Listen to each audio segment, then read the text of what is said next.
एक मित्र ने पूछा है, बाबा समाधि की अवस्था किसे कहते हैं? पूर्ण समाधि की अवस्था में क्या महसूस होता है? कई बार मुझसे ये प्रश्न पूछा गया है और हर बार मैं जवाब देता हूँ, तरह तरह से जवाब देता हूँ।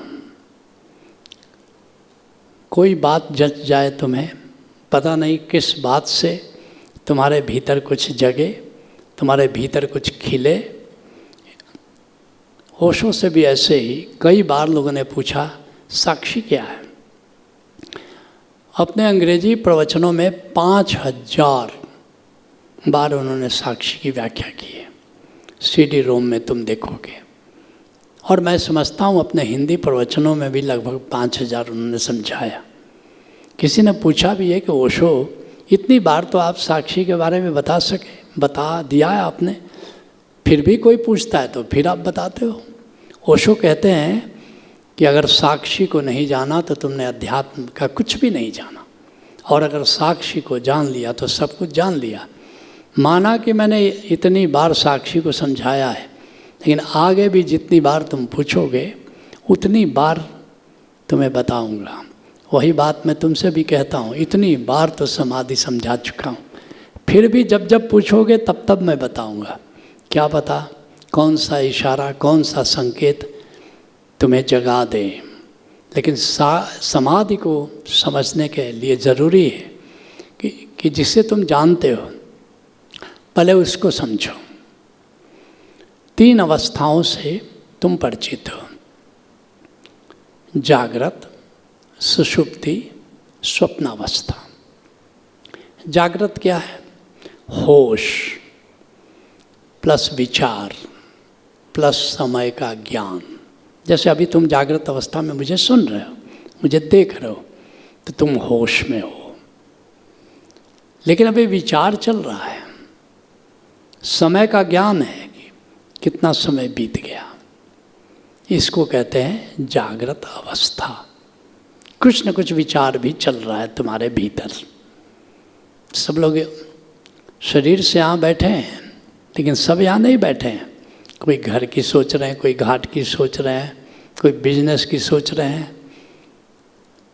ये सब भी ड्रामा साथ साथ चल रहा है। दूसरी अवस्था क्या है जिसे तुम परिचित हो? सुषुप्ति अवस्था, नींद की अवस्था। वहाँ क्या है? बेहोश, बेहोश हो। वहाँ कोई विचार नहीं चल रहा है, निर्विचार हो। वहाँ समय का कोई वो बोध नहीं है, समयातीत हो। इसलिए पतंजलि कहते हैं समाधि नींद जैसी है। फर्क केवल होश और बेहोशी का है। वहाँ भी विचार नहीं, यहाँ भी विचार नहीं। वहाँ भी समय का ज्ञान नहीं, यहाँ भी समय का ज्ञान नहीं। लेकिन एक अंतर है, समाधि में होश है, नींद में बेहोशी है। तो नींद किसको कहते हैं? बेहोश, निर्विचार, समय का कोई बोध नहीं। एक तीसरी अवस्था जिसे तुम परिचित हो, वो क्या है? स्वप्नावस्था। स्वप्न में क्या होता है? बेहोशी है, लेकिन समय का अपना एक ज्ञान है। माना कि ये जो जागे हुए में जो समय का 24 घंटे का बोध है, मिनट का, घंटे का, ये नहीं है वहाँ। लेकिन वहाँ भी तुमको लगता है कि बड़ा समय हो गया। और विचार है, माना कि कोई श्रृंखला उसमें नहीं है, कुछ से कुछ, लेकिन विचार है, जिसको तुम सपना कह रहे हो। तो सपनावस्था में क्या है? बेहोशी प्लस विचार प्लस समय, ऐसा है स्वप्नावस्था। तो तुमने जाना जागृत अवस्था, स्वप्नावस्था, निद्रावस्था, लेकिन एक चौथी अवस्था है, तुरीय अवस्था। तुरीया का अर्थ ही होता है चौथी अवस्था। वह चौथी अवस्था क्या है? जहाँ होश है, लेकिन कोई विचार नहीं है, समय का कोई बोध नहीं है, वह तुरीयावस्था समाधि की अवस्था है और वही साध्य है, क्योंकि जिसने समाधि को जान लिया वही तादात्म्य में तोड़ सकेगा अपने शरीर से, अपने मन से। ओशो कहते हैं कि ध्यान साधना का पूर्वार्ध है और समाधि साधना का उत्तरार्ध है।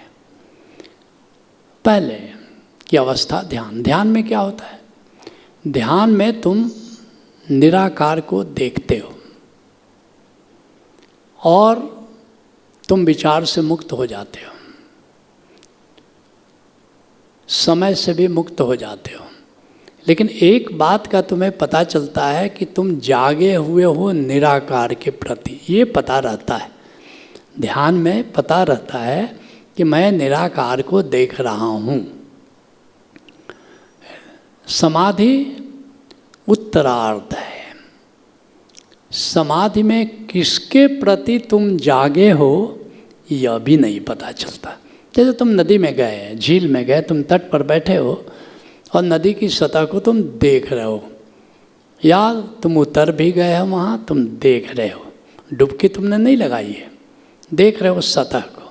और अगर डुबकी लगा दिया तुमने, अब सतह भी नहीं दिखाई दे रही है, डुबकी लग गई। ऐसे ही अंतर आकाश की नदी में, अंतर आकाश की झील में जब डुबकी लगा लेते हो तो सतह भी दिखाई नहीं देती और तब जागरण मात्र घटित होता है, जस्ट अवेयरनेस घटित होता है।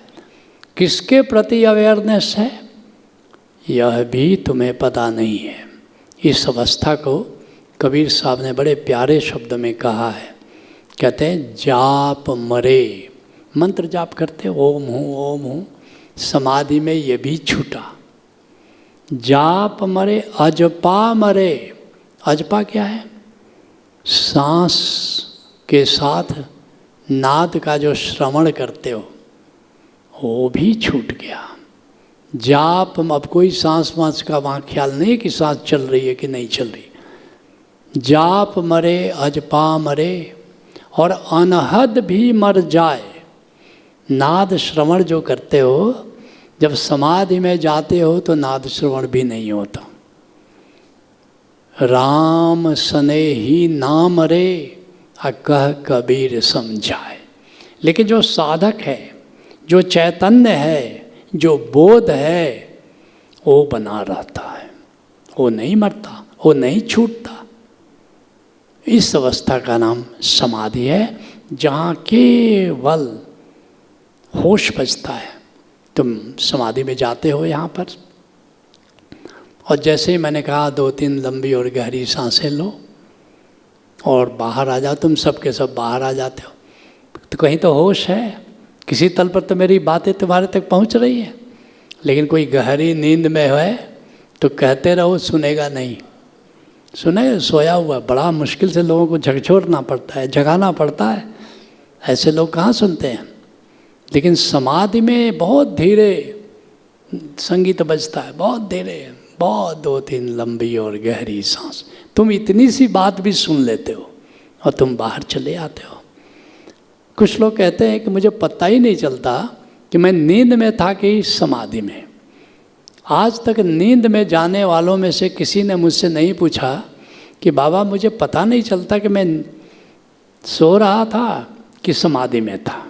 वो बड़े इत्मीनान से वो जानते हैं कि नींद में थे। ये सवाल केवल समाधि लगाने वालों को पैदा होता है कि हम समाधि में थे या नींद में।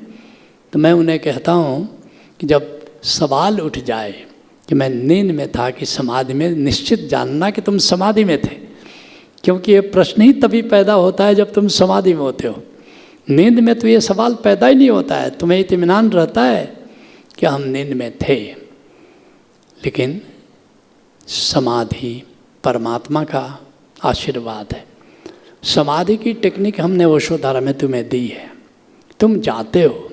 लेकिन बहुत लोगों को अनुभव होगा कि सारी टेक्निक जानते हुए भी कभी तुम समाधि में जा पाते हो और कभी नहीं जा पाते हो।